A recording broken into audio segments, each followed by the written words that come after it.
Banking sector নিয়ে একটু পরে আলাপ করি। আমার মনে হয় ওনারা একটু আগে যে আমাদের অর্থনীতিবিদ মহোদয়েরা যে সমস্ত আলাপ করেছেন প্রোডাক্টিভিটি এটসেট্রা নিয়ে, এখানে আমি দুইটা ছোট সাজেশন দিতে চাই। আমি মনে করি একটা বড় চ্যালেঞ্জ আমাদের হচ্ছে যে আমাদের প্রাইভেট সেক্টর যারা উদ্যোক্তা বলেন তাদের সাথে সরকার কোনো কথা বলে না। There is no communication. আমি মনে করি at the highest level this is the first biggest challenge that we have. We are a country, our administration, our bureaucracy, we have learned this from 250 years with the British, and it is a colonial mentality.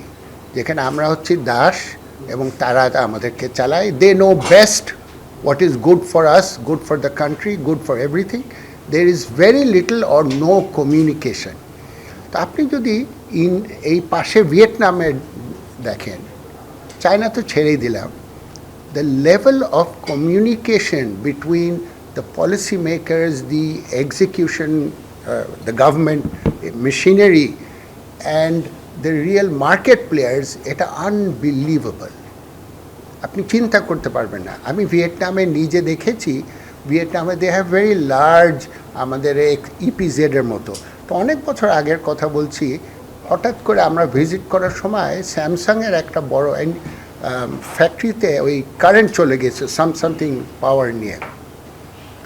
The EPZ chairman for equivalent ওখানে immediately came there and he stood there until that power connection was re-established, at least I think 3-4 a.m. in the morning. He stood there and at the end of it, ও বারবার আমার খেয়াল আছে স্যামসাংয়ের ওদের কাছে এরম করে বউ করে ও মাফ চেয়েছে। আমাদের এখানে তো উল্টা, আপনি মাফ চাইবেন বিউরোক্র্যাটের কাছে, আপনি স্যার করবেন বিউরোক্র্যাটকে। That's very different. So this needs to change. If anything has to happen in our country, fundamentally আমি মনে করি philosophically the communication between administration, policymakers and real market players যারা বিজনেসম্যান, ছোট হোক বড় হোক, এটার যে কী করে ইমপ্রুভ করতে পারি আমরা। সেলিম ভাই, আপনার মধ্যে একটু পোলাইটলি কমিউনিকেশনের ব্যাপারটা বলছেন। আমার কাছে মনে হয় power structure is what you are trying to say between bureaucrats and private sector. আমি তো ওনারা টেকনিক্যাল টার্ম ইউজ করছেন, আমি একটু সিম্পলিফাইড টার্ম ইউজ করছি। এটা এক নম্বর। The other thing I wanted to emphasize is আমাদের তো we have so many problems, I don't think the list এটা কয় বছর লাগবে এটা লিস্ট ডাউন করতে। ওয়ান বিগ আমি মনে করি step forward for our country is to invest in what we call a digital public infrastructure. DPI. This is something আপনি পাশের দেশে ইন্ডিয়ায় গত 10 বছর দেখেন কিভাবে করেছে। আপনি যদি আরেকটা বড় দেশ ব্রাজিলে যান, দেখবেন কিভাবে করেছে digitalization of not only payments but everything, starting from in India they call it the India stack. You started off with their Aadhaar card, similar to our NID card. এইগুলো দিয়ে পেমেন্টস এভরিথিং যেভাবে digitalise করেছেন। আর ডিজিটালাইজেশনের একটা সুবিধা কি জানেন? It ensures that leakage is minimized, if not totally eradicated. Leakage বলতে বুঝতে পারছেন আমি কি মিন করছি। এভরিওয়্যার। আমি কেনিয়ার মতো জায়গায় দেখেছি, আমাদের চেয়ে অনেক ছোট দেশ, অনেক অনেক মেজারে আমাদের চেয়ে অনেক পিছিয়েও আছে। আপনি একটা গাড়ি কিনতে, আমি যদি ওনার কাছ থেকে গাড়ি কিনি, it takes 30 seconds to 40 seconds. জমি কিনতে less than half an hour, because everything is digital. I can just sit next to Fahim and buy a plot of land with my mobile. He has his mobile and it's done. There is no involvement with anybody else anywhere. কোনো administrative, কোনো bureaucrat, কোনো register, ওই মধ্যে পয়সা খাবে, এই করবে ওই করবে, nothing. So digitalization, G Kenya, so they in some areas they have done very very well. Those are the areas that we need to pick and choose. আমরা সব কিছু বলবো না। নাইজেরিয়ার কথা আমি জানি না, আমি কেনিয়ার কথা বলছি, where the level of digitalization is high. So we need to pick and choose. And as far as the digital public infrastructure is concerned, Just look at what has happened in India in the last 10 years, less than 10 years. Look at Brazil. আরও ছোট ছোট অন্যান্য দেশ আছে, Finland বা Estonia, ওইখানেও দেখতে পারেন। আমি মনে করি এই area, and the cost is not like a Padma bridge, okay, it is far less. অনেক কম কস্টে কিন্তু আজকালকের দিনে আপনি প্রযুক্তিগত এরকম বড় বড় স্টেপ ফরওয়ার্ড করতে পারেন। দুইটা point I wanted to make before we move to the banking sector. So the banking sector, আপনারা সকলে জানেন, has many challenges, and it started off last August with significant problems. আমি মনে করি যে আমাদের দেশে যদি একটা বড় অ্যাচিভমেন্ট হয়ে থাকে, the management of the overall macroeconomic situation, this has improved very significantly. আমাদের এক্সচেঞ্জ রেট দেখেন, ব্যালেন্স অফ পেমেন্টস দেখেন, ফরেন কারেন্সি রিজার্ভ দেখেন, ইনওয়ার্ড রেমিটেন্সেস দেখেন, স্লো ডাউন অফ হুন্ডি দেখেন, অনেক দিকে কিন্তু অনেক ইমপ্রুভমেন্ট হয়েছে। এবং আমাদের মূল্যস্ফীতিও কিন্তু অনেকটা মোটামুটি কাছে চলে এসেছে। গত 2 মাস ধরে চালের দামটা বেশি থাকায় একটু চ্যালেঞ্জ ছিল, but still it is directionally in the right area, moving down. So I think that's very positive. That's a good start. আমি মনে করি ওনারা অনেক কিন্তু রেগুলেটরি বড় চেঞ্জেস আনতে চেষ্টা করছেন। ব্যাংকিং অর্ডিন্যান্সে, ব্যাংক রেজলিউশন অ্যাক্ট, এরকম অনেকগুলো অ্যাক্ট আছে। তো what has been proposed, if these are approved by the relevant authorities, আমি এখন তো পার্লামেন্ট নেই, কীভাবে আমি জানি না এগুলো, I think that is a big step forward to help improve and provide more governance around the regulator in the banking system going forward. Is that enough? No, it is not. There are many more challenges in execution. ওনারা আপনারা জানেন 3টা বড় work stream আছে। একটা হচ্ছে আমি মনে করি খুব গুরুত্বপূর্ণ, সেটা হচ্ছে বাংলাদেশ ব্যাংকের ক্যাপাসিটি কী করে ইমপ্রুভ করা যায়, বাংলাদেশ ব্যাংককে কীভাবে ইমপ্রুভ করা যায়। That is a big challenge. But there are also other stakeholders that need to be accountable. For example, external auditors, আমরা বলি যে চার্টার্ড অ্যাকাউন্টেন্ট ফার্মস যেগুলো আছে, তারা, ক্রেডিট রেটিং এজেন্সিজ এরা, এবং অন্যান্য আরও কিছু রেগুলেটরস আছে, এনবিআর আছে, জয়েন্ট স্টক কোম্পানি, এটসেট্রা। আর আরেকটা বড় এরিয়া তো আপনারা জানেন, ACC, that is another huge area that should be providing long-term funding to our businesses, but is not able to do so now. So that is another area that requires massive and radical changes. আমি জানি না ওনারা, আমাদের governor মহোদয় Bangladesh bank থেকে যে সমস্ত প্রস্তাব দিয়েছেন সরকারের কাছে, এইগুলো কি আগামী 5-6 মাসের মধ্যে সব কি অ্যাপ্রুভ হয়ে যাবে কিনা। হলেও I think হলে it will be a good step forward. তারপরেও অবশ্য much needs to happen. There are, আপনি জানেন যে আমাদের 5-6টা ব্যাংকের অ্যাসেট কোয়ালিটি রিভিউ করা হয়েছে। What I would like to emphasize is that is just the start. It may be a large chunk of the whole gap, but there are significant, how shall I say it, weaknesses in many other banks in our country. আমরা যদি মনে করি থাকি ওই 5-6টা bank থেকে আমরা বুঝে গেছি the size of the gap, that is not the situation. The general expectation is the average NPLs that are published for maybe the other 50-55 banks, এটা একটা significant increase হবে if there is a proper independent assessment done, an asset quality review done. Selim ভাই, যত পেপারে একটা খবর দেখলাম গত সপ্তাহে যে গভর্নমেন্ট ব্যাংকগুলোর অ্যাসেট রিভিউর ক্ষেত্রে দেয়ার ওয়ার কাইন্ড অফ, এটাকে বাধা দেওয়া হয়েছে, মানে, এবং উই নো কোথাখান থেকে বাধা দেওয়া হয়েছে। হ্যাঁ, তো মানে যদি প্রাইভেট ব্যাংকের যদি অ্যাসেট রিভিউ হয়, গভর্নমেন্ট ব্যাংকগুলোর হবে না কেন? অবশ্যই হওয়া উচিত, এর কোনো সন্দেহ নেই। গভর্নমেন্ট ব্যাংকের কি হয়তো ওরকমই খারাপ কিছু একটা আসবে, যাই হোক, এটা একটু মনে রাখতে হবে। I think that needs to be done.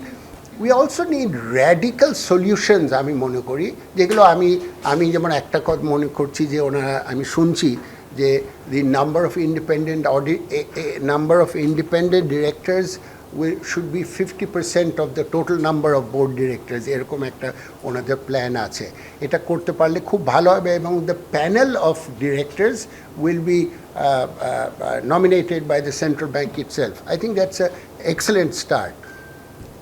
Can we do away with businessmen who own 2% or less shares in an institution becoming chairman of those institutions?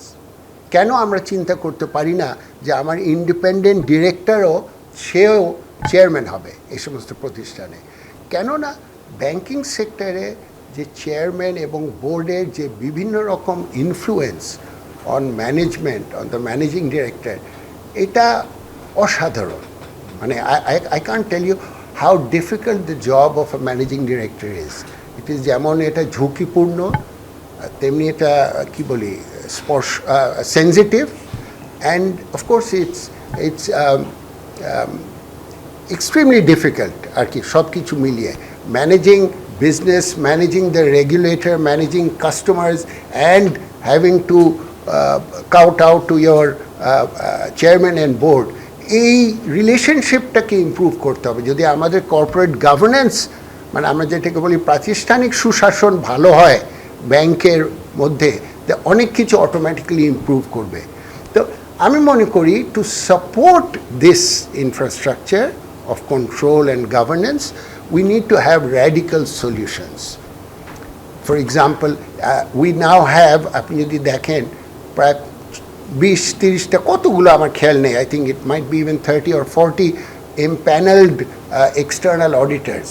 Now what were they doing over the last 10 years? এই যে এক একটা কোম্পানিকে rating দিয়েছে, AAA দিয়েছে, কতগুলো যে সমস্ত কোম্পানিগুলো ব্যাংকগুলো bankrupt হয়েছে, all of them had very high credit ratings. Not only credit ratings but also external auditor ratings. So how do we improve this? Maybe we have to restrict it to 3, 4, 5 auditors. Maybe we should also ask these banks, বিশেষ করে any bank which is beyond a certain size, to get an external international audit done.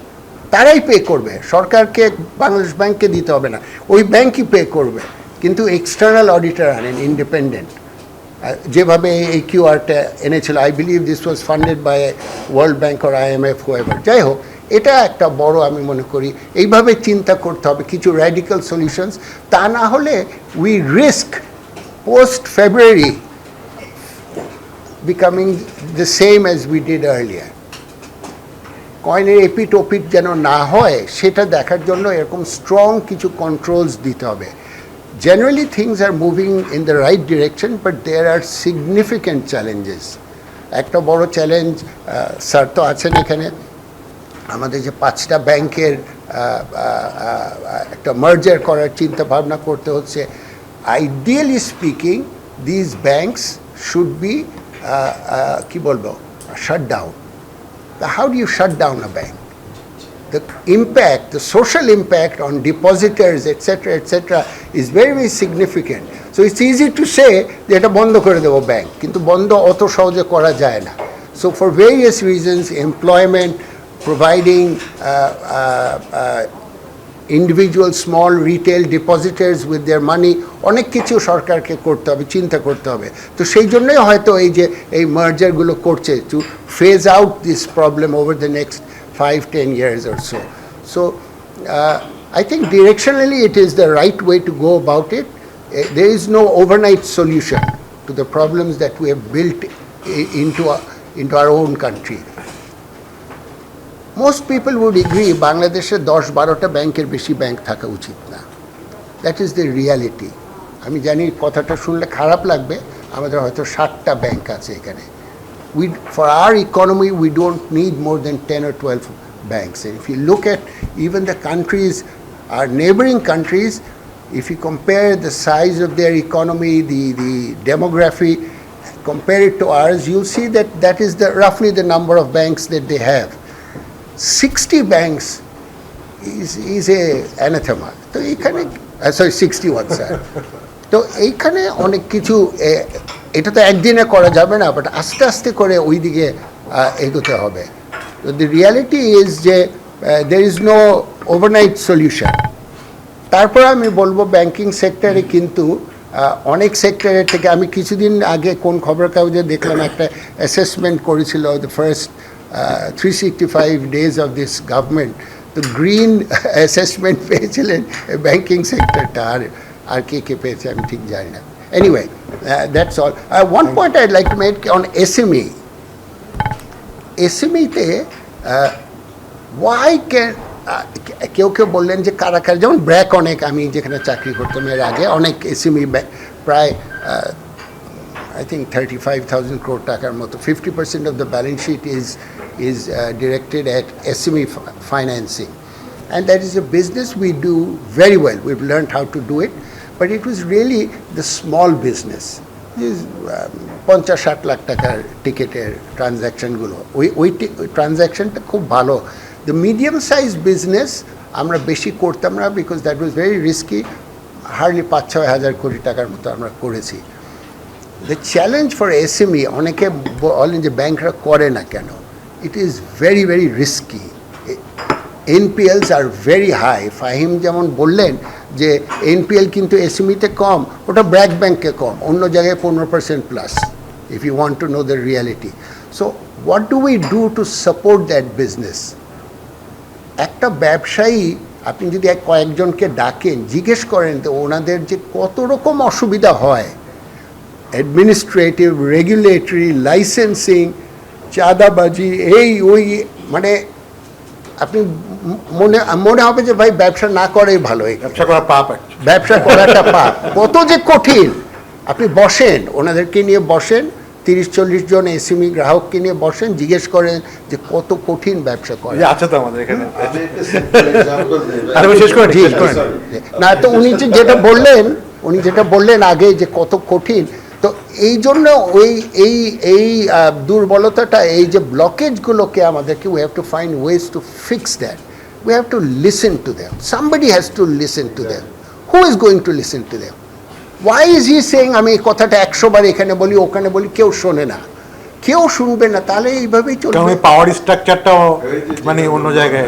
সেটা যাই হোক, এখন আমাকে মনে হয় ওই জন্য ওই কমিউনিকেশনটা ভালো করা দরকার। এসএমই গ্রাহকদের কথা শুনলে ইমপ্রুভ করা যাবে।